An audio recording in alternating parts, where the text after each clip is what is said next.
তিনাকে পাঠাবেন, তিনি আইবেন কিন্তু মরুভূমির বুকে। তিনার জন্ম তারিখটা হবে 12 তারিখ, তিনি মরুভূমির বুকে আইবেন। তিনার অনেক সঙ্গ আজকে সঙ্গী হবে, অনেক সঙ্গ ভঙ্গ তিনার আজকে হবে। তিনি কিন্তু যে দাওয়াতটা দেবেন, তিনি যে ধর্মটা প্রচার করবেন, ওই ধর্মটার নাম হবে ইসলাম ধর্ম, ওই ধর্মটার নাম হবে শান্তির ধর্ম, ওই ধর্মটার নাম হবে ইসলাম ধর্ম। তিনি কিন্তু তিনার ধর্মটা যখন প্রচার করবে, ওই সময়তে বিশ্বের মানুষ টুক টুক টুক টুক টুক টুক টুক টুক করে তিনার কিন্তু আজকে অনুসরণ করবে। আমার সোনার মানিকেরা, আপনারা ইতিহাস পড়া মানুষ, আপনারা জেনারেল শিক্ষিত মানুষ, বাংলা শিক্ষিত মানুষ, আপনারা অনেক জ্ঞান রাখেন। বাবা, মুসলমান ধর্মটা কিন্তু আজকে জবরদস্তি জোর করে কিন্তু কাউকে কলমা শরীফ পড়ায়নি। একমাত্র আল্লাহর প্রতি বিশ্বাস করে, আমার নবীর প্রতি মহব্বত করে, একা একা করে আজকে তামাম পৃথিবীতে যত রাষ্ট্র আছে, যত আজকে দেশ আছে, তামাম দেশে কিন্তু ইসলাম ধর্মটা আমার আল্লাহ কিন্তু পৌঁছে দিয়েছেন। জোরে বলুন সুবহানাল্লাহ। কম বেশি 800 কোটি মানুষের কিন্তু কম বেশি বসবাস, 350 কোটি কিন্তু মুসলমান। এই 350 কোটি কিন্তু আজকে মুসলমান, এরা কিন্তু আল্লাহর জন্মগত প্রজা। মুসলমান যত মানুষ আছে, আমার ভাইরা, সোনার মানিকেরা, মা এবং বোনেরা, আপনারা নিশ্চয় জানেন এই মুসলমানরা একমাত্র আল্লাহরই কেবল ইবাদত করে। মুসলমান বাদে যত মানুষ আছে, তারা কিন্তু স্রষ্টার ইবাদত করে না। স্রষ্টা যেগুলো সৃষ্টি করেছে, ওই সৃষ্টির তারা ইবাদত করে, স্রষ্টার ইবাদত তারা করে না। একমাত্র মুসলমানটাই কিন্তু আল্লাহকে আজকে আল্লাহ বলে মেনে নিয়ে আল্লাহর ইবাদত করে, স্রষ্টার ইবাদত করে। মুসলমানটা কিন্তু সৃষ্টির ইবাদত করে না। আমার ভাইজান, আমার সোনার মানিকেরা, আমরা যা ইচ্ছা তা কিন্তু করতে পারি না। আমাদের একটা সিস্টেম আছে, আমাদের একটা নিয়ম আছে। তাই আমার আপনার নবীকে আল্লাহ পবিত্র করলেন। পঞ্চগব্য সমাম্বিত চন্দ্রাণি ভার্য তুষ্টব্য মনসহরম। এবং আজকে পৃথিবীতে প্রত্যেক জাতির পবিত্র বলে জিনিস তারা মনে করে। আমার হিন্দু দাদারাও মনে করে, খ্রিস্টানরাও মনে করে, বৌদ্ধরাও মনে করে, সকল জাতিরা কিন্তু তাদের কিছু পবিত্র জিনিস বলে তারা কিন্তু বিশ্বাস করে।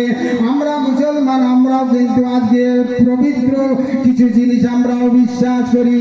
আল্লাহ বললেন যে, ও জগতের মানুষ শোনো, আজকে আমরা মুসলমান শুধু তাই নয়, অন্য ধর্মের মধ্যে আমার আপনার নবীর প্রশংসা করেছে।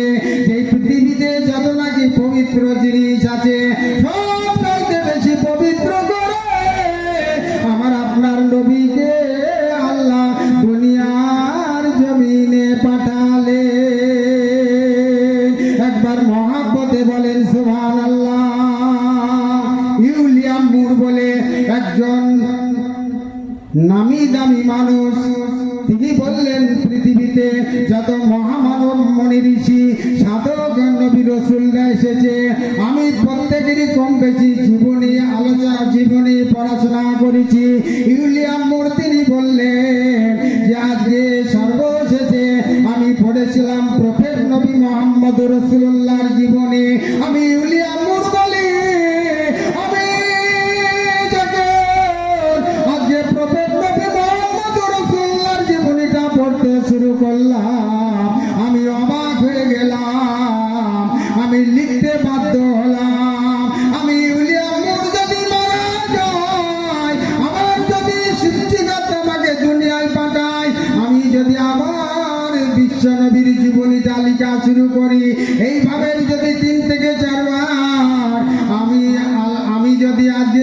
দুনিয়ার জমিনে আছি, সৃষ্টিকর্তা যদি আমাকে পাঠায় আর আমি যদি বিশ্ব নবীর জীবনীটা লিখতে থাকি, আমার ধারণা আমি পড়ে জানাতে চাই হযরত মুহাম্মদ রাসূলুল্লাহ, প্রফেট নবী মুহাম্মদ রাসূলুল্লাহ আজকে জীবনের 2 ভাগের 1 ভাগ লিখার ক্ষমতা আমি উইলিয়াম মুর রাখি না। আমি 3-4 বার জন্মগ্রহণ করলে বিশ্বনবীর টোটাল জীবনী তো পরের কথা, বিশ্বনবীর আজকে জীবনের 10টা ভাগ করলে 1টা ভাগ কিন্তু আমি লিখতে পারবো না। বিশ্ব মানবতা, নারী স্বাধীনতা, নারী জাতির উদ্ধার, অস্পৃশ্যতার জাতিভেদ, ধনী শ্রেণীর সমস্যা, গরিব শ্রেণীর সমস্যা, জন্ম নিয়ন্ত্রণ সমস্যা, সঙ্গীত সমস্যা, রাজতন্ত্রবাদ, সমাজতন্ত্রবাদ, জাতীয়তাবাদ, ন্যায়পরণতা, আধ্যাত্মিক জীবন, পারিবারিক জীবন, ইহকর্মে পরকর্মে, বিশ্বনবীর বড় জীবনে এমন নবী হইনি আর হবে না। আমার নবীকে আল্লাহ রাহমাতাল লিল আলামিন করে আম্মা আমিনার ঘরে পাঠিয়েছিলেন। আল্লাহর নবীর নূরেতে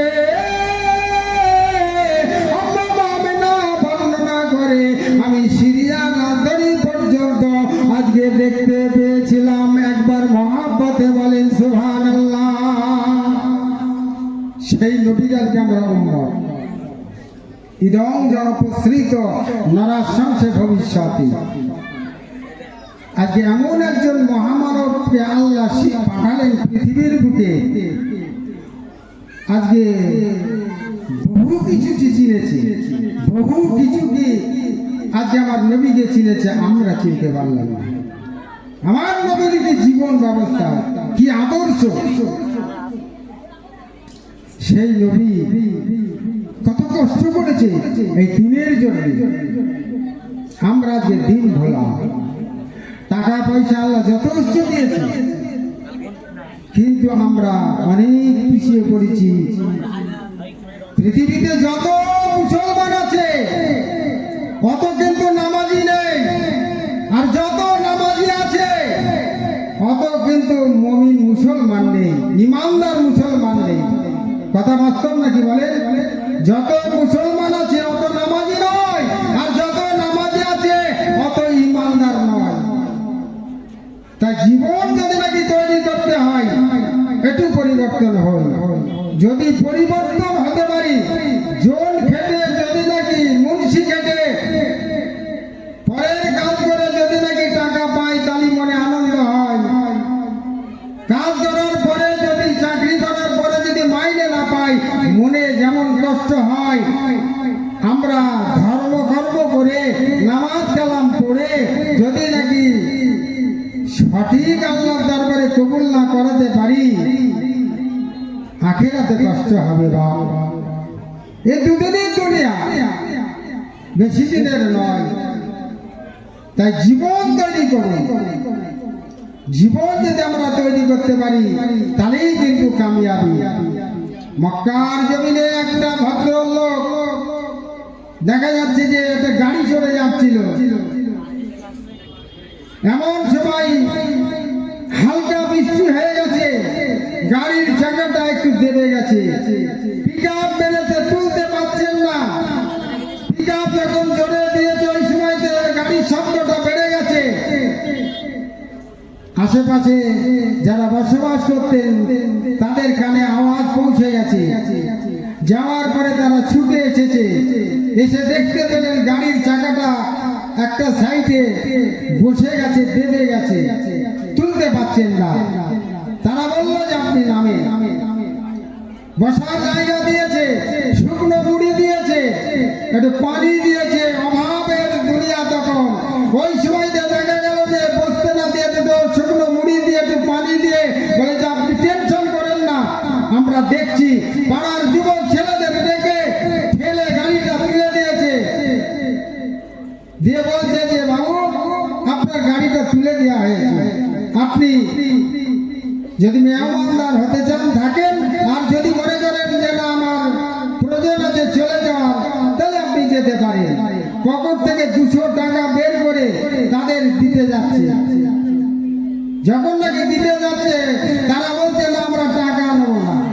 বলছে কেন এতটা উপকার করলে টাকা কেন নেবা না? বলছে না, আমরা ভালো কাজ টাকা দিয়ে বিক্রি করিনি। একবার জোরে বলুন সুবহানাল্লাহ। হঠাৎ ইসলাম, এখন ইসলাম একটা ব্যবসার মধ্যে আমরা ঢুকিয়ে দিয়েছি। সোনার মালিকেরা ভুল বুঝবেন না, তা জীবন তৈরি করতে হবে। একটা ছেলে এক গৃহস্থর ফল বাগানে কাজ করতেন। গৃহস্থর মেহমান এসে গেছে, কর্মচারীকে বলছে বাগানে যে দেখাশোনা করতে, বললেন বাবা যাও তাড়াতাড়ি ভালো ভালো সুন্দর করে ফল তুলে নিয়ে এসে, আমার বাড়িতে মেহমান এসেছে। ও কোনো ফল তুলে নিয়ে এসেছে, দিয়েছে, খেয়ে দেখে ফলটা সুস্বাদু নাই, টক। তো ওই সময় যে মেহমানরা বলছে যে ভাইজান ফল তো স্বাদু মানে সুস্বাদু নাই, তো টক। ছেলেকে ডেকে বলছে, গৃহস্থ ছেলেটাকে ডেকে বলছে তুই ভালো ফল চিনিস না, ভালো ফল জানিস না, ভালো ফল তুলে নিয়ে আয়। ছেলেটা আবার জড়িয়ে গেছে, আমার কিছু তুলে নিয়ে এসেছে। একই অবস্থা। ওই সময় যে বলছে তুই এতদিন ধরে আমার বাগানে চাকরি করিস, তুই ভালো মন্দ তোর জ্ঞান নেই, ভালো মন্দ তুই বুঝিস না। আমার মেহমান এসেছে, আমার অপমান হতে হচ্ছে, যে আজকে টক ফল তুই কেন নিয়ে আসছিস? তুই কোন ফলটা সুস্বাদু, কোন ফলটা ভালো, তুই এতদিন বাগানে কাজ করিস, তুই জানিস না? ছেলেটা বলল হুজুর আপনার বাগানে আমি কাজ করি বটে, এই অনুমতি কিন্তু আপনি দেননি যে গাছের ফল খাওয়ার জন্য। বিশ্বাস করুন এতদিন পর্যন্ত আপনার বাগানে আমি কাজ করেছি বটে, কিন্তু কোন গাছের ফল আমি কিন্তু আমার জমানে দেয়নি। আমি মুসলমানের বাচ্চা না বলে কিন্তু খাই না। তাই ওই সময়তে আজকে মালিক অবাক হয়ে গেছে, গৃহস্থ অবাক হয়ে গেছে, এবং তাদের ছিল জীবন।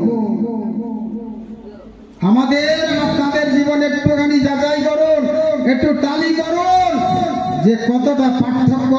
একটা বাগানে কাজ করেছে কিন্তু কোনোদিন জমা নিয়ে দেখিনি, আজকে মুখে দিয়ে দেখিনি যে ফলটা কোন গাছের কেমন স্বাদ। এবার সেই ছেলেটা তাহলে কেমন ছেলে তৈরি হয়েছিল, ওইভাবে যদি আমরা জীবন তৈরি করতে পারি, তাহলে জলসা দিয়ে বলেন, জলসা করে বলেন, জলসা ছুড়ে বলেন, তাহলেই কিন্তু কামিয়াবি আমরা হতে পারবো, তাহলেই কিন্তু আমরা মুক্তি পাবো, নচেত কিন্তু বেকার হয়ে যাবে।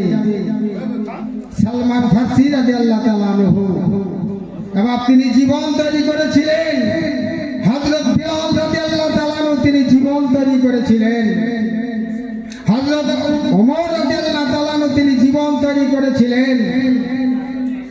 আজকে তেনাদের আদর্শ আমরা যদি নাকি একটুখানি মেনে চলতাম, নামাজ পড়ে আজকে খাজা মাইনুদ্দিন চিশতি আল্লাহর ওলি হয়ে গেলেন, নামাজ পড়ে মুজাদ্দিদ আল বসরি আল্লাহর ওলি হয়ে গেলেন, নামাজ পড়ে বাকি বিল্লাহ রহমাতুল্লাহ আলাইহি তিনি আল্লাহর ওলি হয়ে গেলেন, নামাজ পড়ে আজকে দেখা যাচ্ছে যে ফুরফুরা দাদা হুজুর আল্লাহর ওলি নাই, মুজাদ্দিদ হয়ে গেলেন।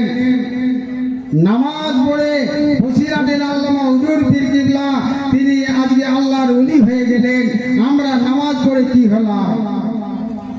তেনারা জীবন তৈরি করেছিল, তাই আমাদেরও জীবন তৈরি করতে হবে। সোনার মালিকেরা, আমার মা এবং বোনেরা, রোজার মাস এসে যাবে, পবিত্র রজবের চাঁদ আমরা দেখতে পাচ্ছি আসমানে।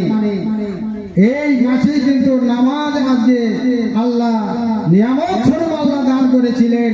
আল্লাহর কি রহমত, আল্লাহর কি দয়া, 50 ওয়াক্ত নামাজ আল্লাহ ফরজ করেছিলেন উম্মতে মুহাম্মাদীদের জন্য। আমার নবী আজকে 50 ওয়াক্ত নামাজ নিয়ে আসছিলেন দুনিয়ার জমিনে। আদর্শ মুসা আলাইহিস সালামের সঙ্গে দেখাতে সেই নামাজটা আপনারা ঘটনা শুনেছেন। 5 ওয়াক্ত নামাজ করলেন, 5 ওয়াক্ত নামাজ আল্লাহ রাসূল নিয়ে আসলেন। আজকে আমরা 5 ওয়াক্ত নামাজ পর্যন্ত আমরা পুরোপুরি ভাবে আদায় করি রে। বহু মসজিদ আছে, বহু ইমাম আছে, শুক্রবারে অনেক মুসল্লি হয়, কিন্তু ওয়াক্তে নামাজে 5 ওয়াক্ত নামাজে কিন্তু মুসল্লির সংখ্যা কমে যায়। আল্লাহর হুকুম যদি নাকি আমরা সত্যিকারের মেনে চলতে পারতাম, যদি সত্যিকারের আজকে নামাজ সঠিকভাবে আদায় করতে পারতাম,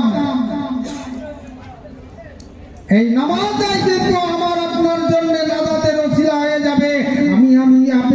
আপনি যখন ইন্তেকাল করব, মারা যাব, যখন কবরবাসী হয়ে যাব, আলামে বারজাকে যখন আমাকে আপনাকে রেখে আইবে, ওই সময়তে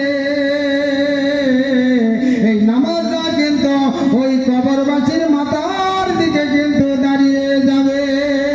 মানকির নেকির ফেরেশতা ওই সময়তে যখন সওয়াল জবাব করবে, আল্লাহর ওই বান্দার ওই আমল নামাজটা কিন্তু বলবে, ও আল্লাহর মালায়েকা ফেরেশতা মানকির নেকির, একটুখানি তুমি দাঁড়িয়ে যাও। আল্লাহর এই বান্দারা দুনিয়ায় কত পরিশ্রম করেছে, কত কষ্ট করেছে, আজকে নামাজ আদায় করেছে, তাকে আরাম করতে দাও। আজকে আমরা হলাম নামাজ, তার উত্তরটা আমরা নামাজ কিন্তু আজকে দিয়ে দেব। জোরে বলুন সুবহানাল্লাহ।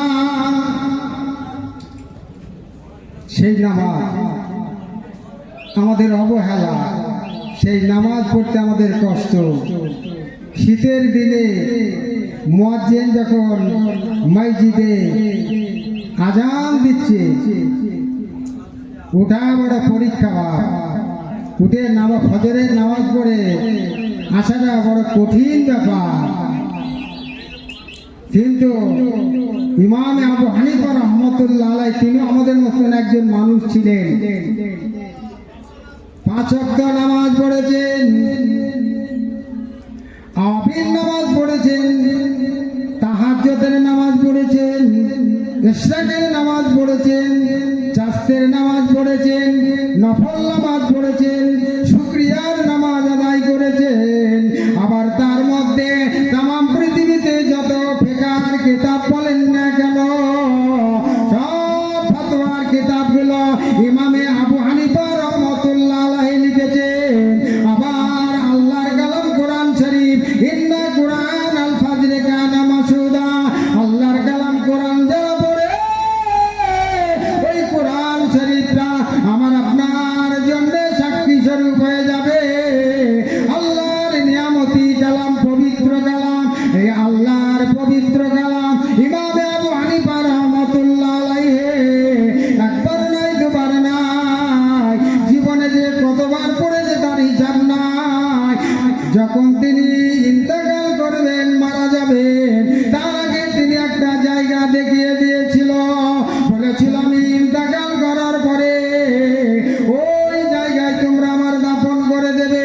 সবাই জিজ্ঞাসা করেছিল, হুজুর, ও জামানার ইমাম, ও শরিয়াতের ইমাম, ও 4 ইমামের বড় ইমাম, ওই জায়গাটায় কেন আপনার দাওয়াতকে দাফন করা হবে?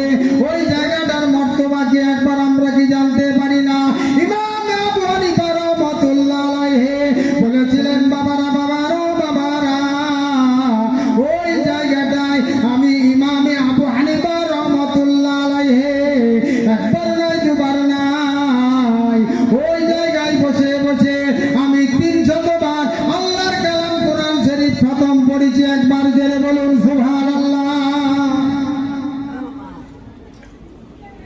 ব্যবসা করতেন, সংসার করতেন, নামাজ কালাম পড়তেন, সারা বছর আল্লাহ যে কদিন নিষেধ করেছেন রোজা রাখা, ওই কদিন বাদে সারা বছর রোজা রাখতেন। একবার জোরে বলুন সুবহানাল্লাহ।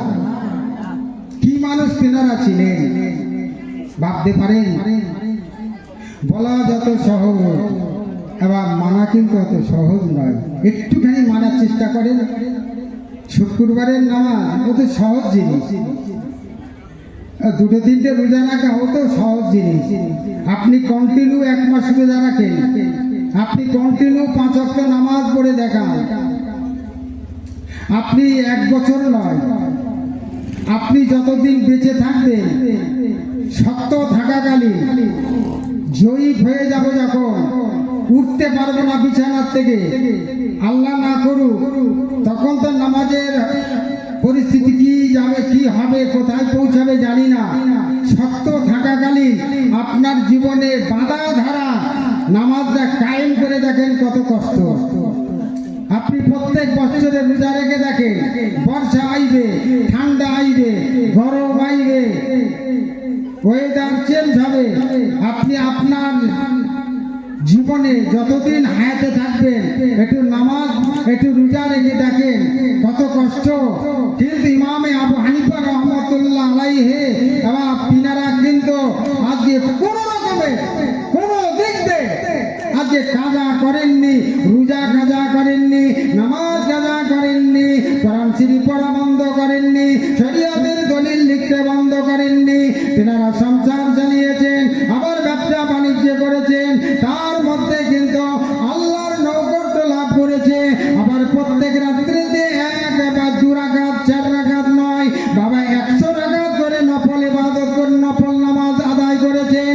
আল্লাহর ওলি বান্দা, আল্লাহর মাহবুব বান্দা এমন জীবন তৈরি করেছিল, আজকে যখন তিনি দুনিয়ার জমিন থেকে আজকে বিদায় নেবেন, ওই সময়তে বাবা চোখ দিয়ে গড়গড় গড়গড় করে আজকে পানি ঝরে যায়। সবাই মনে করে যে হুজুরের হয়তো কষ্ট হচ্ছে। আল্লাহর মাহবুব বান্দা ওই সময়তে জবান দিয়ে আজকে বলেছিল, জানি না আলমে পরজকে যখন রেখে আইবে, আমি ইমামে আবু হানিফা আমার আমলটা আল্লাহ কবুল করেছে কিনা জানি না। যদি আল্লাহ কবুল না করে আলমে পরজকে কবরে কিন্তু আমি মুক্তি পাবো না। আর যদি কবরে মুক্তি না পাই তাহলে কিন্তু আজকে সব জায়গায় আমার বাধা সৃষ্টি হবে, আমি আটকে যাব, আল্লাহ আমাকে কিন্তু মুক্তি দেবে না, হিসাব আমার দেয়াই লাগবে। তাই আজকে বাবুরা, আমার সোনার মানিকেরা, মা এবং বোনেরা, মানার মতন মানেন, জানার মতন জানেন, আর মরার আগে একটু চিন্তা করেন যেন কলমাধারী অবস্থাতে আল্লাহ যেন আমাদের মওত দেয়। আল্লাহ যেন আল্লাহর দরবারে যখন আমরা যাব যেন ঈমান নিয়ে যেতে পারি, আল্লাহ যেন বেঈমান করে না মারে, রাস্তাঘাটে যেন মরণটা না দেয়। আল্লাহর একত্র তৌহিদের বাণী এই কলমা শরীফ পড়তে পড়তে আল্লাহ যেন আমাদের মওতটা দান করে। কে কি করলো, কে কি বললো জানার দরকার নেই। তাই আজকে জীবন তৈরি করেন, নবীর আদর্শ মেনে চলেন। আজকে নবীর হুকুমগুলো যদি আমরা মেনে চলতে পারি, যদি আজকে আল্লাহর বুজুর্গানে দিনেদের আজকে মহাব্বত করে, আজকে আলেমদের সম্মান করে, আজকে আল্লাহর প্রতি যদি আমরা বিশ্বাস করে দুনিয়ার জমিন থেকে যেতে পারি, নিশ্চয় কিন্তু আমরা মুক্তি পাব। আমরা আজকে আল্লাহর দরবারে কিন্তু বাস করতে পারবো, নচেত কিন্তু জাহান্নামের জ্বালানি হয়ে যাব।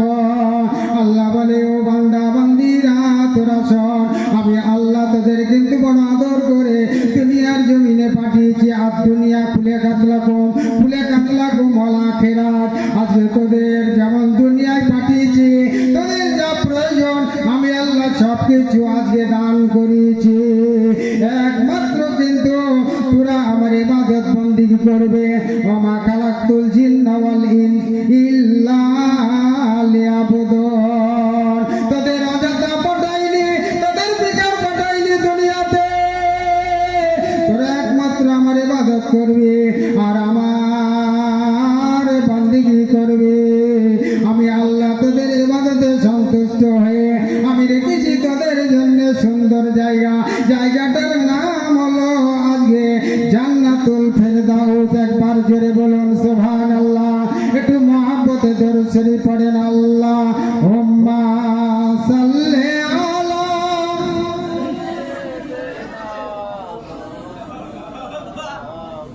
ওয়ালা আলি সাইয়্যিদিনা